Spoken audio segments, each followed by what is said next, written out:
भगवान है कहाँ रे तू। तो ऐसा हमने एक गाने में सुना है। लोग कह रहे हैं, पूछ रहे हैं, भाई बड़े परेशान हैं, भगवान है कहाँ रे तू। हम भी बड़ा ये परेशान होते हैं कि भगवान आप हैं कहाँ।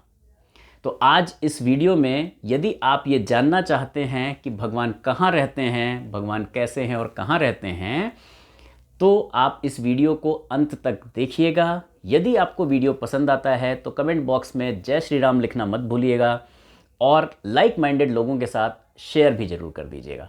यदि आप चैनल पर नए हैं तो सब्सक्राइब कर लीजिएगा।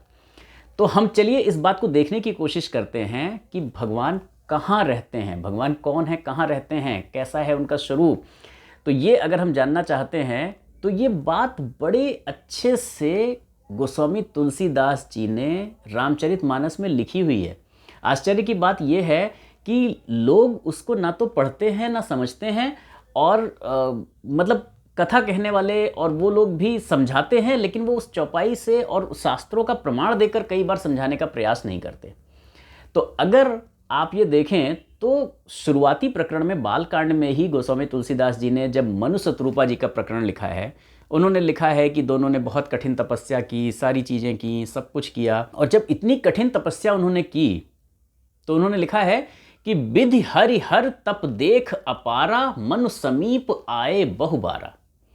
विधि मतलब ब्रह्मा जी, हर मतलब शिव जी, हरि मतलब विष्णु जी। ये तीनों लोग उनकी तपस्या देख के कई बार उनके पास आए, बहुबारा, कई बार आए। लेकिन उन्होंने कहा नहीं साहब, हमको आपसे कोई काम नहीं है। उन्होंने कहा अच्छा साहब किससे काम है? बोले साहब आपको भी जहाँ से पावर मिलती है, आपको भी जो प्रकट करने वाले हैं, हमको वो चाहिए, भगवान परम सत्ता। तो उन्होंने कहा अच्छा परम सत्ता। तो जब परम सत्ता आई तो उन्होंने कहा कि तब कोई आया नहीं, तब क्या हुआ, मांग मांग बर भे नभ बानी।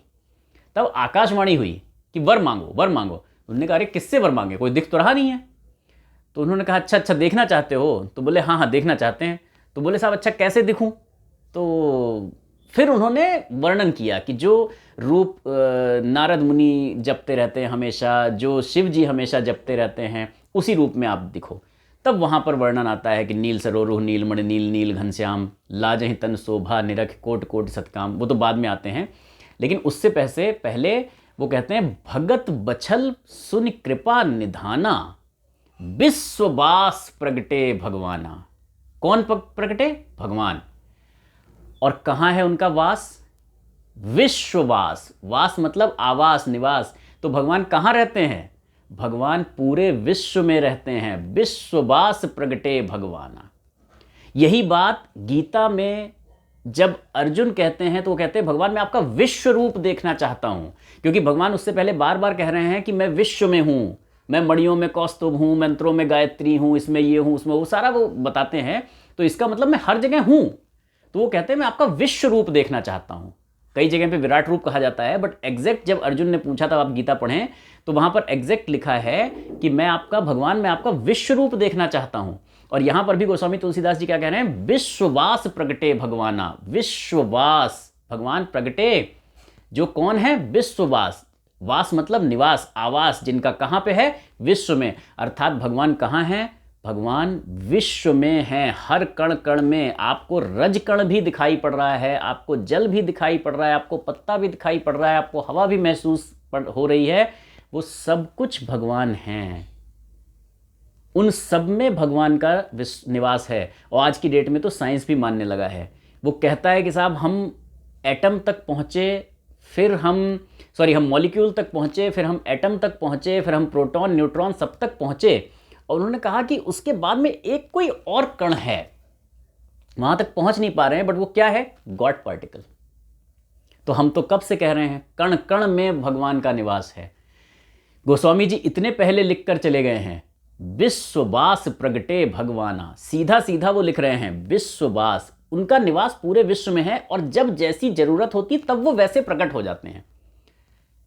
प्रहलाद जब उनको बुलाते हैं तो वो नरसिंह भगवान के रूप में प्रकट होते हैं। क्यों? क्योंकि उस समय वैसी ही जरूरत थी। हिरण्यकश्यप ने वैसा ही वरदान मांग रखा था और उससे आगे उस रूप की जरूरत नहीं थी, इसलिए वो रूप तत्काल नष्ट कर देते हैं। अलग जब उनको कच्छप की जरूरत होती है तो वो कच्छप रूप में आते हैं। जहां पे मत्स्य की जरूरत होती है, मछली की जरूरत होती है, वो मत्स्य रूप में आते हैं। जहाँ पे गंदगी में जाना है तो वो वराह रूप में आते हैं, सुअर के रूप में आते हैं। जहाँ पे आचरण प्रस्तुत करना है तो वो भगवान राम और भगवान कृष्ण के रूप में आते हैं। तो जैसी जरूरत होती है वो वैसे प्रकट हो जाते हैं, पर हैं कहाँ? हैं वो विश्ववास, पूरे विश्व में उनका वास है। हम जहां जिस रूप में देख लें। बहुत सारे लोग कहते हैं ना, किसी ने जरूरत के समय पर उनकी मदद की, उन्होंने कहा कि यार हमारे लिए तो आप भगवान बन के आ गए। वो भगवान ही हैं। आज कोई नहीं था हमारी मदद करने के लिए, कोई आगे नहीं आया, आप हमारे लिए भगवान बन के आ गए। आपने जिस रूप में देख लिया वो भगवान है। बहुत से लोग ऐसे हैं, बहुत सी नारियां ऐसी जिन्होंने अपने पति रूप में देख लिया, बहुत से नर ऐसे हैं जहां पर उन्होंने अपने पत्नी के रूप में देख लिया। भगवान श्री रामकृष्ण परमहंस स्वयं अपनी पत्नी को देवी की मूर्ति की जगह बिठाकर पूजा करते थे। आपने जिस रूप में देख लिया, भगवान तो हैं ही, हर जगह हैं। तो भगवान कण कण में व्याप्त हैं। इससे हमें ये इस चौपाई से एग्जैक्टली क्लियर होता है कि विश्व में उनका वास है। अगर आपको ये बात पसंद आती है तो कमेंट सेक्शन में जय श्री राम लिखना मत भूलिएगा। लाइक माइंडेड लोगों के साथ शेयर करना भी मत भूलिएगा। और अगर आप चैनल पर नए हैं तो सब्सक्राइब कर लीजिएगा। यदि आप ये जानना चाहते हैं कि फिर भगवान अगर विश्व में हैं, विश्ववास हैं, तो मिलेंगे कैसे, तो अगर आप ये जानना चाहते हैं तो कमेंट सेक्शन में लिख के जरूर बताइएगा। हम अगले वीडियो में आपके लिए लेकर आएंगे कि भगवान मिलेंगे कैसे। तब तक के लिए स्वस्थ रहें, मस्त रहें, क्योंकि जिसका मन मस्त है उसके पास समस्त है।